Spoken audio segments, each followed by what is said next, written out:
Trump administration a danger to the world that will disappear in 2020.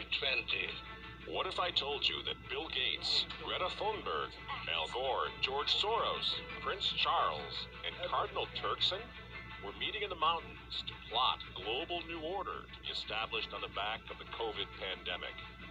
An outrageous movie plot? Or is it absolutely true? Donald Trump and the Davos connection, tonight from the editor's desk.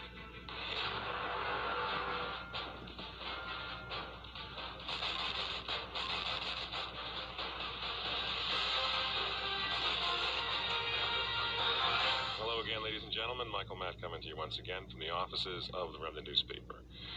Here's something you're not apt to hear on mainstream media. Of the 18 million people in the world who've been infected with the coronavirus, 10.6 million have recovered. This is according to the latest figures from Johns Hopkins University. In other words, the vast majority of COVID patients fully recover. This doesn't even factor in the millions who've contracted it, recovered, and didn't even know they had it. Friends, we need to have a talk. I mean, let's be really clear right from the outset. COVID-19 is not a hoax, okay? Worldwide, over 650,000 people, mostly elderly, have succumbed to it. This is not a hoax. Even with skewed death reporting, which we know is going on all over the place, this is a very serious virus. But so was the H1N1, the swine flu of 2009, which claimed the lives of 500,000 people. So was the Hong Kong flu of 1968, which claimed the lives of up to 4 million people. Flu is a nasty business. Now, do you remember these previous epidemics, pandemics? Probably not. Why? Because the media didn't freak us out over those. The country wasn't shut down. Healthy people were not quarantined. Schools weren't closed. Church services weren't canceled. Why not? Because COVID is a thoroughly politicized virus. And we're getting conflicting recommendations from the experts that get just a little more absurd every week. Doctor, your colleague, Dr. Fauci, has suggested recently that goggles would work even better, or in addition to. You're talking about masks. People have come around to the reality of that. Are we going to look at more demands based on what Dr. Fauci has said? Well, I've seen really great face shields, and I've seen them around the country. You know, I've been out to 14 states. The administration sent me out, and I've gotten to see a lot of exciting face masks out there, and face masks that come from the bottom up. And I think that's really, the American people are innovative. Those are actually pretty easy and straightforward to make. Many universities and those who have printers are making face shields now. So these 3D printers can really increase that production, and I think others are making them, and they can be decorated. So, Dr. Well, none's really interested in decorations. I want to know whether face shields or goggles is something we're going to hear next. I mean, this isn't even funny. I'm so glad to see the guys from Fox over there are openly mocking this woman. I mean, people are losing their jobs. They're losing their homes. They're losing their mental health over this. Their kids aren't going back to school. They can't go to church. And this delusional woman with the scarves thinks that we're going to get a kick out of decorating our face shields? This is day 170 of the 15 days to slow the spread, Dr. Birx. Do you have any idea of what the hell you're talking about? Because it changes all the time. No wonder nobody takes these people seriously anymore. Here's the thing, friends. We need to get very serious about it. We need to have a serious conversation about it. Here at the Remnant, we've been saying since March, since the outset of this thing, that it's not the virus that we're questioning. I don't want to get the virus. I know you don't. I know some of you have lost loved ones or friends or whatever from the virus. I've known quite a few folks now. I don't know anyone who died. Everyone who I know, thanks be to God, has recovered. But it was never the virus that's the problem. It's political exploitation of the pandemic, the COVID pandemic, that really, really must give all of us now serious cause for concern about the future. They're not playing games here. This isn't going anywhere. This isn't going away. And don't take my word for it. I wouldn't expect you to do that anyway. Let's talk about Davos, Switzerland. Here's where the leaders of the world are admitting exactly what I'm saying, that this is a Trojan horse. Now in Davos, they call it the Great Reset, and it's scheduled now to kick off in January 2021. And if you want to know what's really going on here, if you want to know why the schools are probably, many of them are not going to open in the fall, if you want to know why you're wearing that dehumanizing face mask, even in your car, look to Davos. Now is the historical moment, the time, not only to fight the real virus, but to shape the system. We have a unique but rapidly shrinking window of opportunity to learn lessons and reset ourselves on a more sustainable path. What is it that would make it so that history would look at this as the great opportunity for reset? The Great Reset is a welcome recognition that this human tragedy must be a wake-up call. The world's problems fit on three sides of a triangle.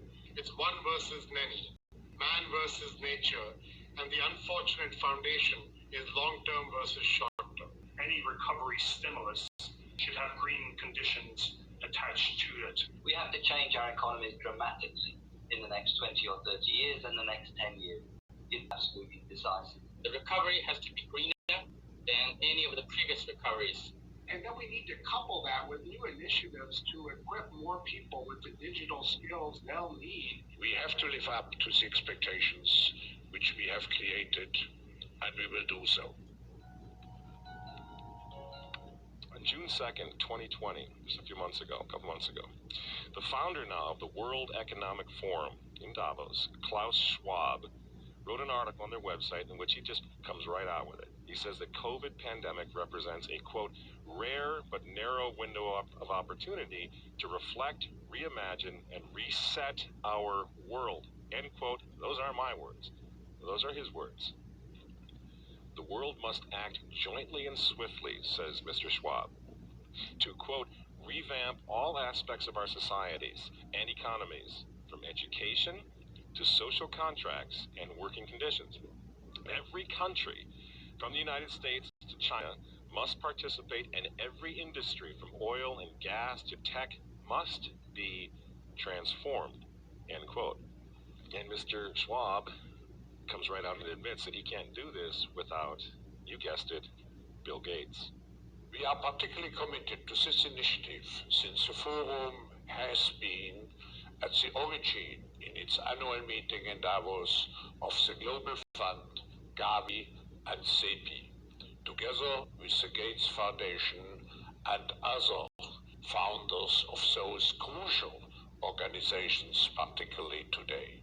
They're all there. All the movers and shakers of the world are in Davos at one time or another. Even Prince Charles, the insufferable Prince of Wales, got into the act in Davos in January. Unless we take the action necessary and we build again in a greener and more sustainable and more inclusive way, then we will end up having more and more pandemics and more disasters from ever accelerating global warming and climate change. So this is the one moment, as you've all been saying, when we have to make as much progress as we can.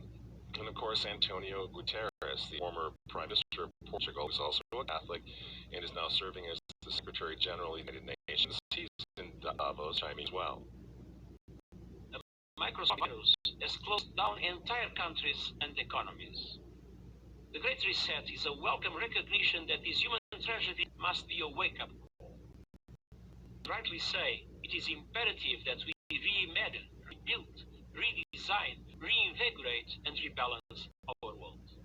Friends, the full picture should begin to emerge now, and I'm just giving you a sample. I mean, everyone has spoken here. Everyone who is anyone in the globalist community has gone to Davos, has delivered speeches. They come together, they network, they plan our future. This transformation essentially means that the whole way that we do business, that we live, and that we have grown accustomed to in the industrial age will have to be changed. We will have to leave that behind us in the next 30 years to go. This COVID thing is their golden opportunity, and they certainly don't want Trump or anyone else to fix the problem, certainly not prematurely. And this is what the war on hydroxychloroquine is all about. I mean, think about this. Why? You mention hydroxychloroquine and you get taken off Facebook, you get taken down from YouTube. Why? This thing's been going for 60 years. People use it all the time. Well, if you use it, you might have a heart attack, so we got to condemn that. Then why are they doing this? This is a therapeutic that works for a lot of people. Doctors all over the place are using it right now, but they don't want it. Why? Why? Because it's not a vaccine. Because it might fix the problem. This is why those frontline doctors in the white coats, that's why they were banned from social media. Many of them are now losing their jobs. They were frontline heroes. And all they did wrong was come out and talk about fixing the thing now. Not waiting 18 months, and not waiting for a vaccine, but how they're fixing and healing people right now. Doesn't that make you just a little suspicious? Because, see, the problem is these frontline doctors in the white coats, if they're right, and COVID can be cured without 7 billion doses of Bill Gates' vaccine, well, the Great Reset that they keep talking about in Davos, Switzerland, the Great Reset will be dead on arrival. And all of us will go back to life as we knew it. This is why the 2021 Davos Summit now, 2021, it's coming right up after Christmas, the Davos Summit.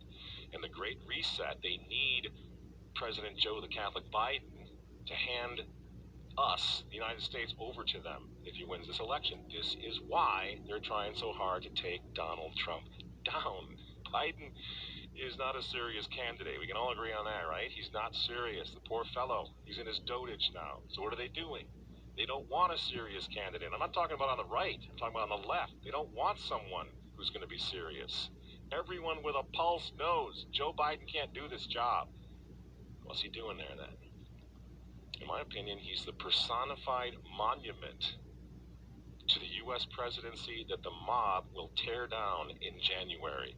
They need to reset everything, including the politics of the United States, the governance of the United States.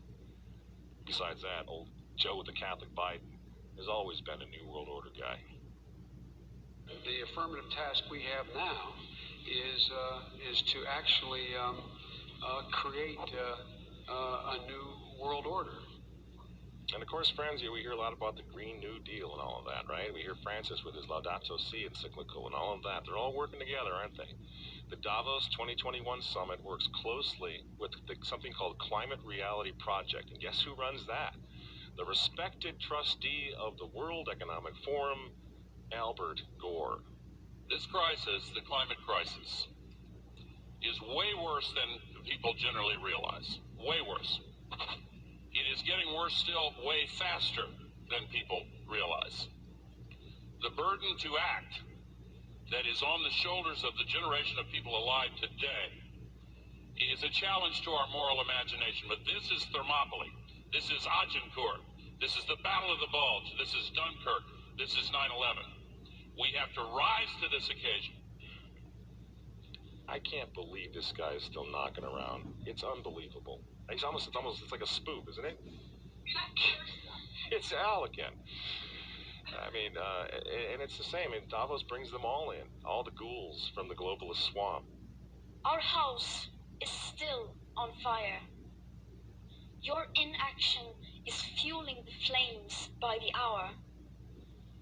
And we are telling you to act as if you loved your children above all else. And of course, drum roll please, Davos, Switzerland has its elder statesman, George Soros. George Soros's dinner at Davos is a bit of an institution at this event. He usually comes out with strong criticism of something that he feels is troubling for the state of the world. He didn't hold back either when talking about the US president, saying that he was describing him as a con man, an ultimate narcissist. Even the fate of the world could be at stake in 2020 and the years to come as well, perhaps referencing there the upcoming, of course, election in the United States too. So George Soros really, using his platform here at Davos to speak to those, rich and famous who come to the World Economic Forum. We know that he's, in the past, has been a major donor to the Democratic Party in the United States. He didn't say anything about which candidate he might be supporting in the Democratic primary, but certainly no holding back on his criticism of President Trump. What's this all about? I think you know. I think we all sort of in our hearts, we kind of realize what's going on here. This is not about COVID anymore. This is about a reset of everything. And the United States of America is in the way right now of all of it. So they are destabilizing our entire country. The Great Reset, then, politically, economically, it wants to implement massive socialist programs and, of course, global climate change. Along the lines of the Green New Deal, the regulation is going to be unbelievable, and no country will be allowed to opt out of this. Why? Well, if an individual country opts out of the Great Reset, they're going to be endangering the whole world community, the whole world, through future pandemics that will be caused by climate change, Al Gore says, and overpopulation, says Bill Gates. You see how it works? No country will be allowed to opt out. This is what we're facing in November. And if you think the Catholic Church is going to protect you from what's coming, from this globalist takeover nightmare, think again. We've been through all this before. Leaving aside Pachamama, and leaving aside Laudato Si, which is the encyclical of the globalists. It's the encyclical of the United Nations. I'm sure that we have all read this magnificent encyclical that His Holiness Pope Francis has blessed us with. It's the encyclical of AOC. It's the encyclical of the Green New Deal. Leaving that aside, Francis has already announced the global economic reset of his own last year. I don't know what makes this man think that he's an economist. I don't know where he learned all of this down in Argentina, but he's an amazing guy. He knows everything but theology. Ever notice that? He already announced his coming global economic reset. He calls it, in his humility, the Economy Francesco. The economy of Francis. Remember? We showed you a bit of this. I'll show you a little more here.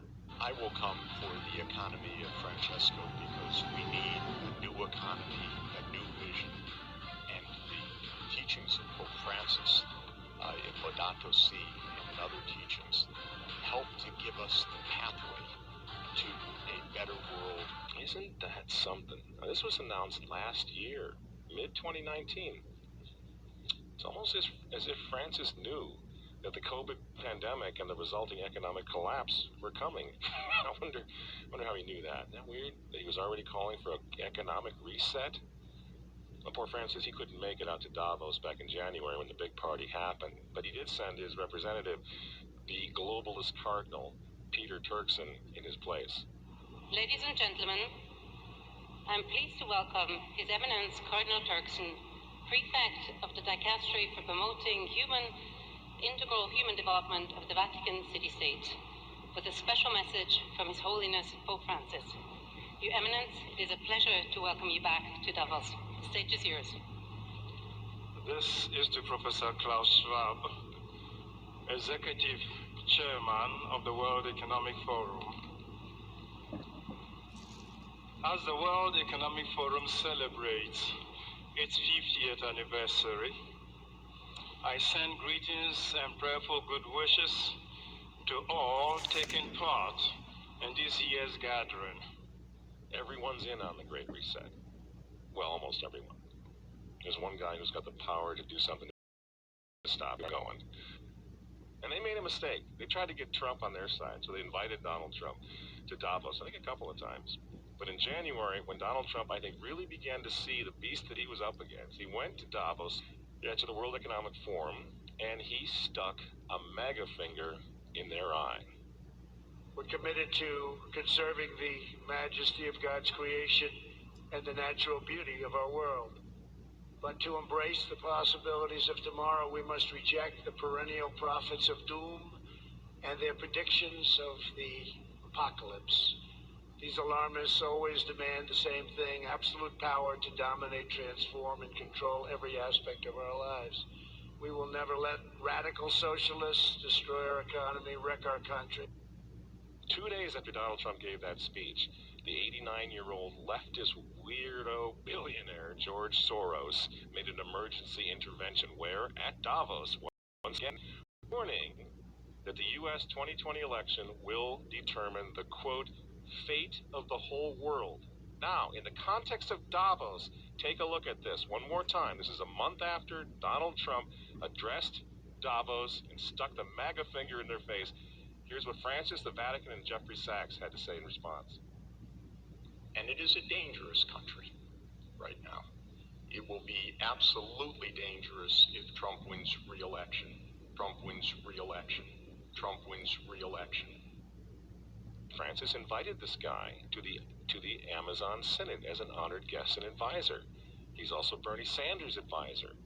What's he doing in the Vatican? Why is this guy who's a promoter for socialist, out and out socialist, Bernie Sanders, what's he doing advising the Pope? Why does he have entree to the Vatican, friends? Sachs supports abortion and contraception, but that's not a problem for the Vatican. For the Vatican, for Pope Francis, and for his friends at the UN, Donald Trump is the problem, obviously, friends.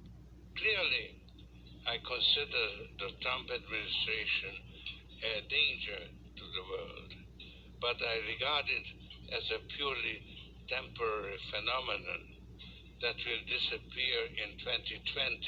Do you get it? Do you see why there's so much hate for Trump? Because with all of his faults, again, he's the capitalist. He's not the globalist. He never will be one of them, which is why he pulled the United States out of the Paris Climate Agreement. Donald Trump pulled the United States out of the World Health Organization. That's Bill Gates and company. And now he's threatening to pull the United States out of the World Trade Organization. People say, yeah, well, Donald Trump got married twice. He's a bad guy. Really?